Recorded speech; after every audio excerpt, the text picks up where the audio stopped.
തിരുവനന്തപുരം വെൺപാലവട്ടം അപകടത്തിൽ സ്കൂട്ടർ ഓടിച്ചിരുന്ന സിനിക്കെതിരെ കേസെടുത്ത് പേട്ട പോലീസ്. അപകടത്തിൽ മരിച്ച സിമിയുടെ സഹോദരിയാണ് സിനി. ഇരുചക്രവാഹനം ഓടിച്ചത് അമിത വേഗത്തിലും അശ്രദ്ധയിലുമാണെന്ന് പോലീസ് എഫ്ഐആറിൽ പറയുന്നുണ്ട്. ഇന്നലെ ഉച്ചയ്ക്ക് വെൺപാലവട്ടത്ത് സ്കൂട്ടർ യാത്രികരായ സഹോദരിമാർ അപകടത്തിൽപ്പെട്ട സംഭവത്തിൽ കേസെടുത്ത പോലീസ്. അന്വേഷണം നടത്തുന്ന പേട്ട പോലീസാണ് കേസെടുത്തത്.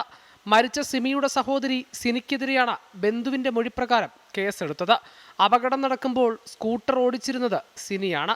ഇരുചക്രവാഹനം അശ്രദ്ധയോടുകൂടിയും അമിത വേഗത്തിലും ഓടിച്ചെന്നാണ് പോലീസ് എഫ്ഐആർ.